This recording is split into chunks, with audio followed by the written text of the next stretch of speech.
fungsi hadis itu terhadap Al-Quran, sebagaimana yang telah diungkapkan sebelumnya, bahwasanya hadis adalah sumber ajaran Islam yang kedua itu setelah Al-Quran. Tanpa hadis, Islam tidak akan tampak ajarannya. Bahkan seseorang itu tersesat karena tidak mengenal ajarannya secara utuh. Hadis itu mempunyai nilai yang sangat tinggi itu dalam agama, mengirangi kedudukan Al-Quran. Karena kebanyakan ayat-ayat Al-Quran mempunyai pengertian yang masih mujmal, global. Nah, mutlak, absolut, tak terbatas, dan umum. Kemudian dengan ucapan dalam perbuatan Rasulullah SAW itu menjadi mubayyin, penjelas. Nah, penjelas dari mujmal ini yang bersifat global. Al-Quran yang bersifat global dijelaskan oleh Al-Quran sebagai mubayyin. Berarti hadis itu menjelaskan Al-Quran, yang mana Al-Quran itu mujmal, global. Kemudian hadis muqayyid juga sebagai pembatas. Pembatas bahwasanya Al-Quran ini bersifat mutlak, absolut. Al-Quran bersifat tak terbatas. Maka nanti ada hadis sebagai muqayyid atau pembatas dari ayat Al-Quran. Dan ada juga umum. Nah, kemudian ada hadis di sini sebagai mukhassis, artinya pentaksis dari amnya Al-Quran. Dari Al-Quran yang bersifat umum nanti ditaksis oleh hadis yang bersifat khusus. Allah telah menurunkan Al-Quran itu sebagai pedoman dan tuntunan hidup itu bagi umat manusia. Di dalamnya itu terkandung pokok-pokok dan prinsip-prinsip dasar ajaran Islam, baik dalam bidang akidah, ibadah maupun muamalah. Petunjuk Al-Quran yang pada umumnya masih bersifat global menyebabkan manusia mengalami kesulitan untuk memahami maksud firman Allah itu secara tepat dan jelas. Allah memberikan legalitas secara khusus itu kepada Nabi Muhammad SAW untuk menyampaikan Al-Quran,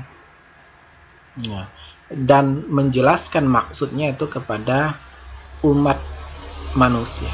Nah, Nabi Muhammad lah yang nanti bertugas, diberikan tugas oleh Allah, diberikan legalitas untuk menyampaikan Al-Quran dan menjelaskan maksudnya. Makanya kalau kita mencari makna itu di dalam Al-Quran, harus terlebih dahulu mencari hadis Nabi. Karena Al-Quran itu dijelaskan oleh hadis Nabi. Makanya di dalam tafsir itu ada tafsir bil ma'sur, di mana satu ayat dijelaskan oleh ayat yang lain, atau satu ayat dijelaskan oleh hadis Nabi. Wa anzalna ilaika zikra, dan kami telah menurunkan kepadamu. Az-zikra itu nama lain dari Al-Quran. Al-Quran az-zikra litubayyina lin-nasa, agar kamu menjelaskan Al-Quran, isi Al-Quran itu kepada manusia. Ini kan legalitas Allah yang diberikan khusus kepada Nabi untuk menyampaikan, menjelaskan maksud Al-Quran kepada umat manusia.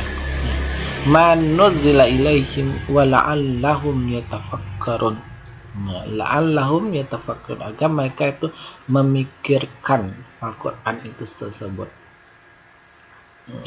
Dilihat dari segi pendekatan ilmu hukum, sunnah merupakan interpretasi yang otentik, penafsiran yang otentik dari Al-Quran, penafsiran yang sebenarnya dari Al-Quran, yang mesti harus didahulukan dari penafsiran-penafsiran yang lainnya. Kalau di dalam tafsir itu ada namanya tafsir bil ma'sur, tafsir berdasarkan Al-Quran berdasarkan hadis Nabi. Ada juga tafsir berra'yi, menurut pendapat. Antara kedua tafsir, ada tafsir bil ma'sur ini, ada tafsir berra'yi, harus kita dahulukan tafsir bil ma'sur, yaitu Al-Quran itu ditafsirkan oleh ayat yang lainnya, atau Al-Quran ditafsirkan oleh sunnah Nabi.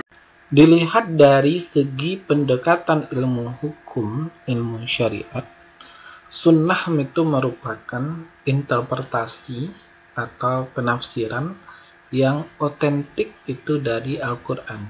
Penafsiran yang sebenarnya itu dari Al-Quran. Harus didahulukan dalam hal menafsirkan Al-Quran, harus terlebih dahulu ditafsirkan oleh sunnah sebelum yang lainnya. Atas dasar itu, merupakan hal yang amat sulit kalaulah tidak dikatakan mustahil sama sekali umat Islam dapat memahami petunjuk Allah yang terdapat dalam Al-Quran tanpa memperhatikan penjelasan yang diberikan oleh Nabi Muhammad SAW melalui sunnah.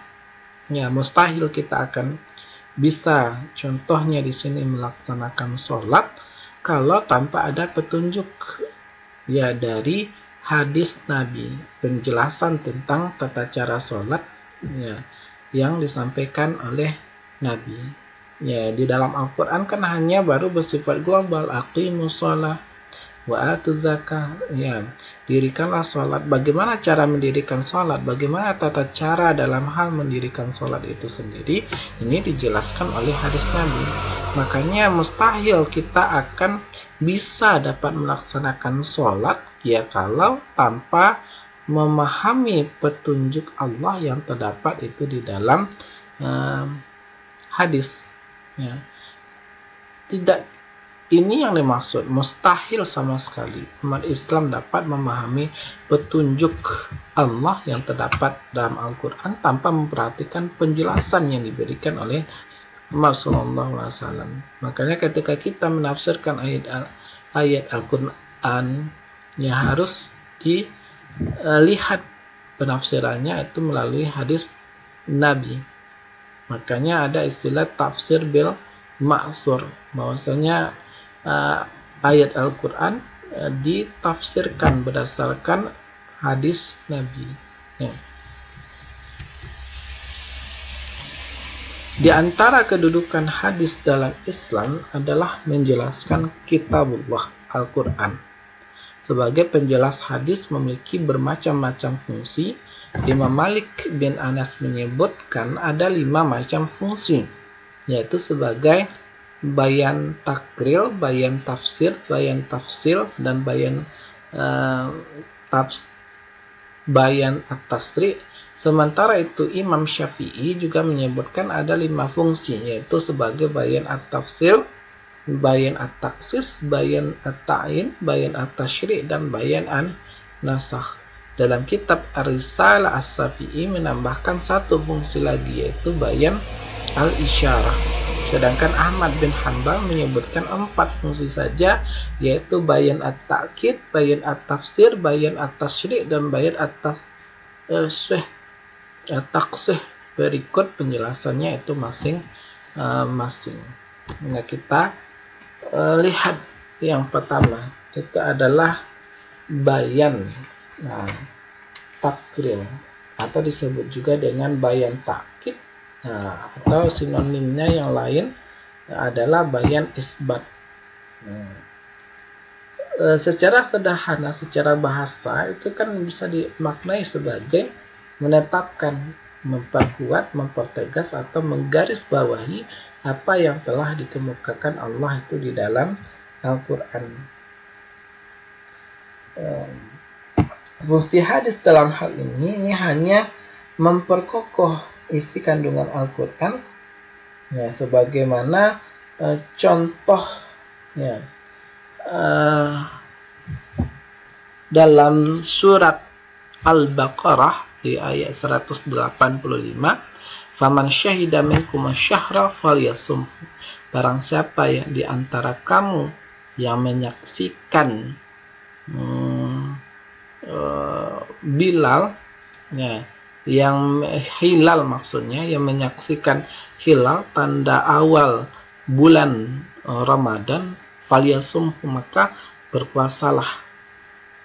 Nah, ini ayat Al-Baqarah ayat 118 ini dipertegas, nah, diperkokoh oleh hadis. Ini ya yang dimaksud bayan ta'kid. adalah menetapkan, memperkuat, mempertegas atau menggarisbawahi apa yang dikemukakan Allah dalam Al-Quran. Ya, bahwa di dalam hadis disampaikan Sahih Bukhari hadis 1767 itu disampaikan anna Ibnu Umar, bahwasanya Ibnu Umar radhiyallahu anhuma berkata, sami'tu Rasulullah, aku mendengar Rasulullah sallallahu alaihi wasallam itu bersabda, idza ra'aitumuhu, apabila kamu melihat hilal awal bulan Ramadan, fasumuh, maka berpuasalah kamu sekalian. Wa idza ra'aitumuhu fa'aftiru, maka apabila kalian melihatnya, maka berbukalah. Fa in gumma alaikum faqdurulah. Nah, dan apabila yang namanya awan hilal tersebut tertutupi oleh awan, maka fakdurulah, maka perkirakanlah hitungannya menggunakan hisab. Kalau kalau memang tidak terlihat, maka digunakan adalah cara kedua, adalah cara dengan hisab, ya, menghitung jumlah bulan.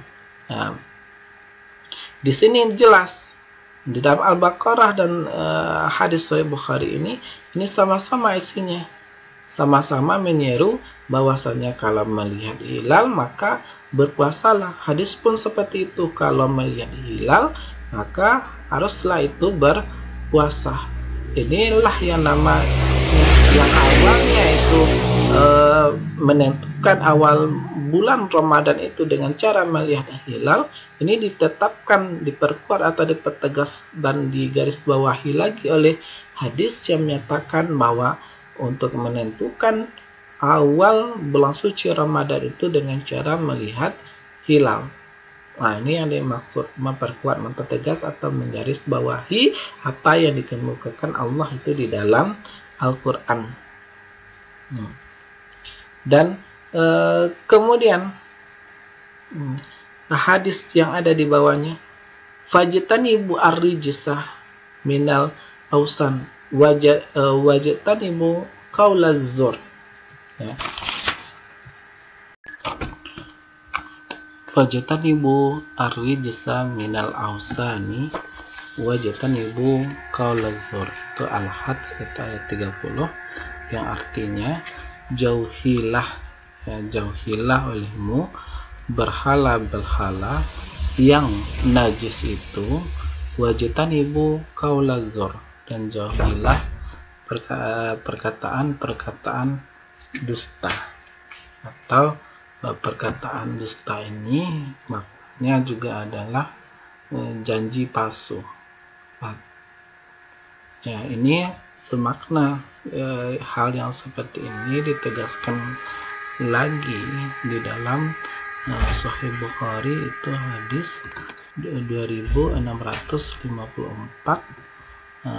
hadis dari Abi Bakrah radhiyallahu anhu itu berkata, bersabda Nabi sallallahu alaihi wasallam, ala unabbiukum bi akbaril kabair. Nah, ada 3 macam dosa, ya. Maukah kalian, ala unabbiukum, maukah kalian aku kasih berita itu tentang dosa besar, bi akbaril kabair, tentang dosa besar, dosa ya, apa yang paling besar. Nah, salasan, 3 dosa yang paling besar. Para sahabat itu berkata, qalu, sahabat itu berkata, bala ya Rasulullah, tentu ya Rasulullah. Qala, Rasulullah itu bersabda, melanjutkan pembicaraannya. Yang pertama itu adalah al-isyraku billah. Yang pertama adalah mempersekutukan Allah. Nah, kemudian uququl walidain, kemudian durhaka itu kepada kedua orang tua. wa jalasa wa kana muttaki'an. Sebelumnya Rasulullah itu semi duduk, lalu duduk penuh, faqala, dan berkata, ala wa qaulu zur, dan ketiga yaitu janji dan kesaksian palsu, atau di sini kata-kata dusta. Ini di dalam hadis terdapat qaulu zur, di dalam Al-Quran juga terdapat qaulu zur, janji dan kesaksian palsu atau kata-kata dusta. Sama-sama dilarang, baik di dalam Al-Quran, dikuatkan, ditetapkan lagi itu di dalam hadis Nabi. Hadis Nabi mempertegas dan menggarisbawahi, menetapkan, memperkuat bahwasanya yang namanya perkataan dusta, janji dan kesaksian palsu itu dilarang.